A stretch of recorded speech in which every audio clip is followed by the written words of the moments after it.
जय श्री कृष्ण। धारा चैनल पर आप सबका स्वागत है। यदि आप धारा चैनल पर नए हैं तो चैनल को सब्सक्राइब करें और बेल का आइकन प्रेस करें।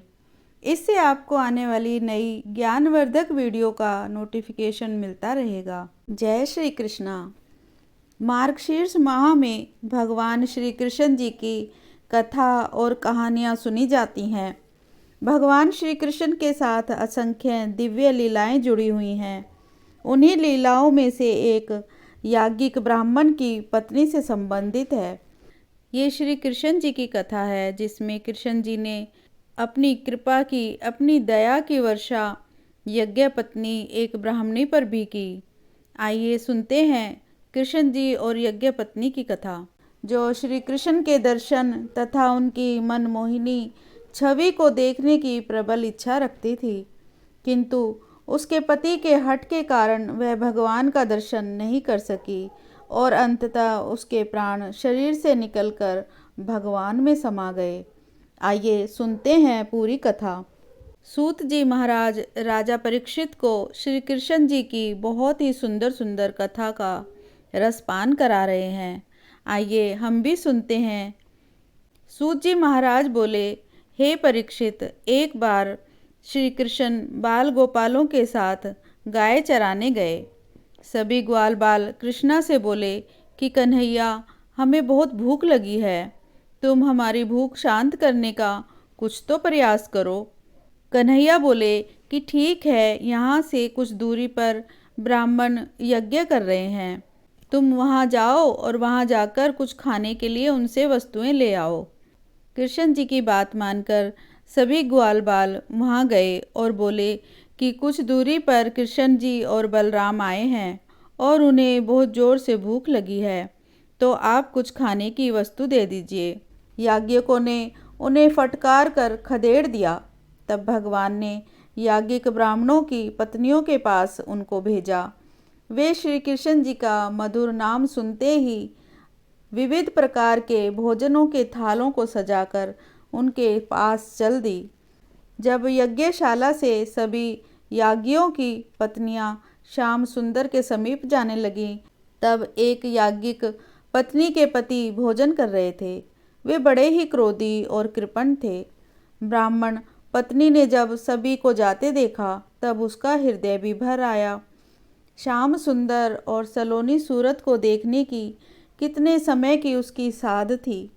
मनमोहन की मंजुल मूर्ति का ध्यान करते करते ही उसने अनेकों दिन और रात्रियों को बिताया था।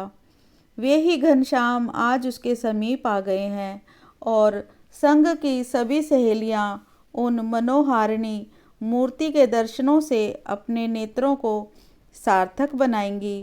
इस बात का स्मरण कर उसे ईर्ष्या सी होने लगी और उसने भी जल्दी से एक थाल सजाया। उसके पति ने पूछा, क्यों, कहाँ की तैयारी हो रही है? उसने सरलता के स्वर में कहा, सुंदरता के सागर श्याम सुंदर के दर्शन के लिए मैं सहेलियों के साथ जा रही हूँ। उसके पति ने कहा, मैं भोजन जो कर रहा हूँ। उसने अत्यंत विनय और स्नेह के स्वर में कहा, आप भोजन तो कर ही चुके हैं, अब मुझे जाने की आज्ञा दीजिए। देखिए, मेरी सब सहेलियां आगे निकली जा रही हैं। क्रोधी ब्राह्मण एकदम आग बबूला हो गया और कठोर स्वर में बोला, बड़ी उतावली लगी है, क्या धरा है वहाँ? उसने कहा, वहाँ त्रिभुवन मोहन श्याम की झांकी है, मेरा मन बिना गए नहीं मानता। ब्राह्मण बोला, तब क्या तू बिना गए ना मानेगी? ब्राह्मण की पत्नी ने कहा, हाँ, मैं उन मदन मोहन के दर्शन के लिए अवश्य जाऊंगी। क्रोध के स्वर में ब्राह्मण ने कहा, ना जाए तब? उसने दृढ़ता से कहा, ना कैसे जाऊंगी, जरूर जाऊंगी और सबसे आगे जाऊंगी। भला जो मेरे प्राणों के प्राण हैं, मन के मन है और आत्मा के आत्मा है, उन सच्चे स्वामी के पास कैसे नहीं जाऊंगी? तो क्या जगत के झूठे बनावटी संबंधों में फंसी रहूंगी? ब्राह्मणी ने कहा, आप मेरे शरीर के स्वामी हैं, आत्मा के प्रभु तो वे सारे जगत के समस्त प्राणियों के अधीश्वर सर्वलोक महेश्वर परमात्मा श्री मदन मोहन ही हैं। उन्हीं सच्चे स्वामी के दर्शन से आज इन नेत्रों को सार्थक करूंगी। ब्राह्मण खाना पीना भूल गए। उन्हें पत्नी पर बड़ा ही क्रोध आया। मुझे स्वामी न मानकर और मेरी उपेक्षा करके यह दूसरे के पास जाती है। इससे वे अभिमानी ब्राह्मण जल उठे। अत्यंत ही हठ के साथ क्रोध और दृढ़ता के स्वर में कहा, अच्छी बात है, देखता हूँ तू मेरी आज्ञा के बिना कैसे जाती है। उसने कहा, आप व्यर्थ ही क्रोध करते हैं। मेरा उनका ऐसा संबंध है कि कोई लाख प्रयत्न करे मुझे उनके दर्शन करने से नहीं रोक सकता। ब्राह्मण ने उसी स्वर में कहा, हाथ कंगन को आरसी क्या, देखना है तू कैसे मदन मोहन के दर्शन करती है। यह कहकर उस क्रोधी ब्राह्मण ने पत्नी के हाथ पैरों को कसकर बांध दिया और स्वयं उसके पास ही बैठ गया। यज्ञ पत्नी ने दृढ़ता के स्वर में कहा, बस इतना ही करेंगे या और भी कुछ। उसने कहा, और यह करूँगा कि जब तक वे सब लौट कर नहीं आएंगी तब तक यहीं बैठा बैठा पहरा देता रहूँगा। उसने सूखी हंसी हंसकर कहा, पहरे की अब क्या आवश्यकता है, शरीर पर आपका अधिकार है, उसे आपने बांध ही लिया। प्राण और आत्मा तो उन्हीं परमात्मा श्री नंदन नंदन के हैं, उन पर तो उन्हीं का एकमात्र अधिकार है। शरीर से ना सही तो मेरे प्राणों के और आत्मा के साथ उनका मेल होगा। यह कहकर उसने आंखें मूंद ली। जिस सुंदरी मलिन को मनमोहन ने अपना कर अपना यथार्थ स्वरूप ज्ञान करवा कर कृतार्थ कर दिया था, वही मलिन मथुरा में इन ब्राह्मणों के घरों में फूल माला देने जाया करती थी।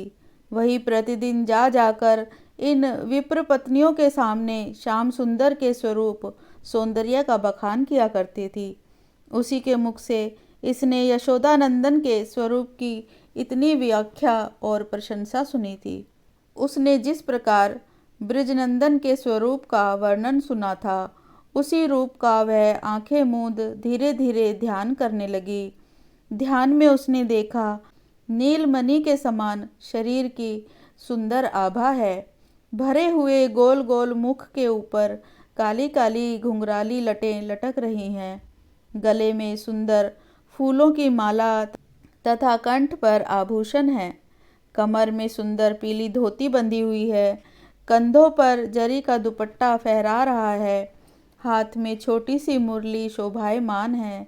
ऐसे मंद मंद मुस्कुराते हुए श्याम सुंदर अत्यंत ही ममता के साथ देखते हुए मेरी ओर आ रहे हैं।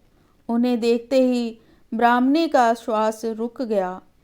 उसके नेत्रों के दोनों कोरों में से अश्रु छलक पड़े। मुख्य प्राण उसके शरीर से निकलकर प्रियतम के शरीर में समा गए। ब्राह्मणी का वचन सत्य हुआ। उसकी आत्मा सबसे पहले श्याम सुंदर के पास पहुंच गई। ब्राह्मण ने देखा उसकी पत्नी का प्राणहीन शरीर उसके पास पड़ा है।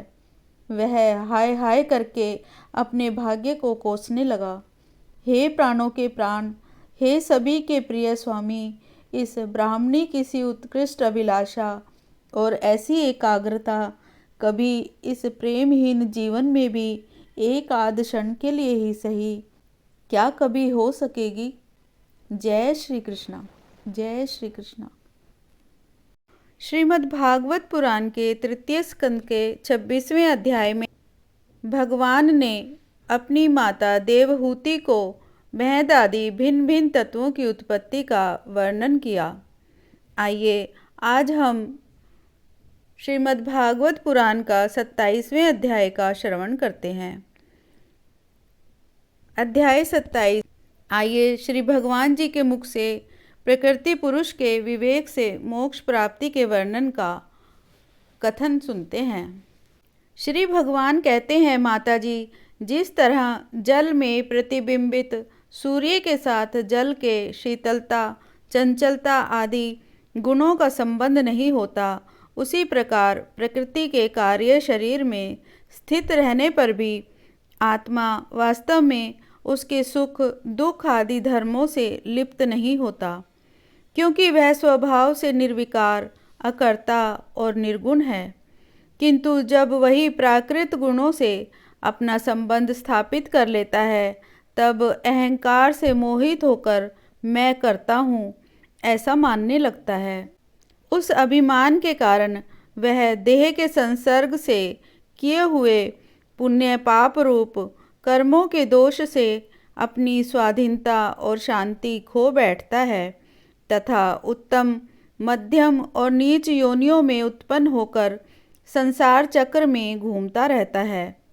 जिस प्रकार स्वप्न में भय, शोक आदि का कोई कारण ना होने पर भी स्वप्न के पदार्थों में आस्था हो जाने के कारण दुख उठाना पड़ता है, उसी प्रकार भय, शोक, अहम, मम एवं जन्म मरण आदि संसार की कोई सत्ता न होने पर भी अविद्यावश विषयों का चिंतन करते रहने से जीव का संसार चक्र कभी भी निवृत्त नहीं होता। इसीलिए बुद्धिमान मनुष्य को उचित है कि असन्मार्ग विषय चिंतन में फंसे हुए चित्त को तीव्र भक्ति योग और वैराग्य द्वारा धीरे धीरे अपने वश में लाएं। यम आदि योग साधना के द्वारा श्रद्धापूर्वक अभ्यास चित्त को बारंबार एकाग्र करते हुए मुझ में सच्चा भाव रखने, मेरी कथा श्रवण करने, समस्त प्राणियों में संभाव रखने, किसी से वैर ना करने, आसक्ति के त्याग, ब्रह्मचार्य, मौन व्रत और बलिष्ठ अर्थात भगवान को समर्पित किए हुए स्वधर्म से जिसे ऐसी स्थिति प्राप्त हो गई है कि प्रारब्ध के अनुसार जो कुछ मिल जाता है उसी में संतुष्ट रहता है, परिमित भोजन करता है, सदा एकांत में रहता है, शांत स्वभाव है, सबका मित्र है, दयालु और धैर्यवान है, प्रकृति और पुरुष वास्तविक स्वरूप के अनुभव से प्राप्त हुए तत्व ज्ञान के कारण स्त्री, पुत्र आदि संबंधियों के सहित इस देह में मैं मेरेपन का मिथ्या अभिनिवेश नहीं करता। बुद्धि की जागर आदि अवस्थाओं से भी अलग हो गया है तथा परमात्मा के सिवा और कोई वस्तु नहीं देखता। वह आत्मदर्शी मुनि नेत्रों से सूर्य को देखने की भांति अपने शुद्ध अंतःकरण द्वारा परमात्मा का साक्षात्कार कर उस अद्वितीय ब्रह्म पद को प्राप्त हो जाता है, जो देह आदि संपूर्ण उपाधियों से पृथक अहंकार आदि मिथ्या वस्तुओं में सत्य रूप से भासने वाला जगत कारण भूता प्रकृति का अधिष्ठान महद आदि कार्य वर्ग का प्रकाशक और कार्य कारण रूप संपूर्ण पदार्थों में व्याप्त है। भगवान अपनी माता देवहूति से कहते हैं, जिस प्रकार जल में पड़ा हुआ सूर्य का प्रतिबिंब दीवार पर पड़े हुए अपने आभास के संबंध से देखा जाता है और जल में दिखने वाला प्रतिबिंब से आकाश स्थित सूर्य का ज्ञान होता है, उसी प्रकार वैकारिक आदि भेद से तीन प्रकार का अहंकार देह, इंद्रिय और मन में स्थित अपने प्रतिबिंबों से लक्षित होता है और फिर सत परमात्मा के प्रतिबिंब युक्त उस अहंकार के द्वारा सत्य ज्ञान स्वरूप परमात्मा का दर्शन होता है, जो सुषुप्ति के समय निद्रा से शब्द आदि भूत सूक्ष्म इंद्रिय और मन बुद्धि आदि के अव्याकृत में लीन हो जाने पर स्वयं जागता रहता है और सर्वथा अहंकार शून्य है। जागृत अवस्था में यह आत्मा भूत सूक्ष्म आदि दृश्य वर्ग के दृष्टा रूप में स्पष्टतया अनुभव में आता है, किंतु सुषुप्ति के समय अपने उपाधिभूत अहंकार का नाश होने से वह भ्रमवश अपने को ही नष्ट हुआ मान लेता है। और जिस प्रकार धन का नाश हो जाने पर मनुष्य अपने को भी नष्ट हुआ मानकर अत्यंत व्याकुल हो जाता है, उसी प्रकार वह भी अत्यंत विवश होकर नष्टवत हो जाता है। माताजी, इन सब बातों का मनन करके विवेकी पुरुष अपने आत्मा का अनुभव कर लेता है, जो अहंकार के सहित संपूर्ण तत्वों का अधिष्ठान और प्रकाशक है। देवहूति ने पूछा, प्रभो, पुरुष और प्रकृति दोनों ही नित्य और एक दूसरे के आश्रय से रहने वाले हैं, इसलिए प्रकृति तो पुरुष को कभी छोड़ ही नहीं सकती। ब्राह्मण, जिस प्रकार गंध और पृथ्वी तथा रस और जल की पृथक पृथक स्थिति नहीं हो सकती, उसी प्रकार पुरुष और प्रकृति भी एक दूसरे को छोड़कर नहीं रह सकते। अतः जिनके आश्रय से अकर्ता पुरुष को यह कर्म बंधन प्राप्त हुआ है, उन प्रकृति के गुणों के रहते हुए उसे कैवल्य पद कैसे प्राप्त होगा? यदि तत्वों का विचार करने से कभी यह संसार बंधन का तीव्र भय निवृत्त हो भी जाए, तो भी उसके निमित्त भूत प्राकृत गुणों का अभाव न होने से वह भय फिर से उपस्थित हो सकता है।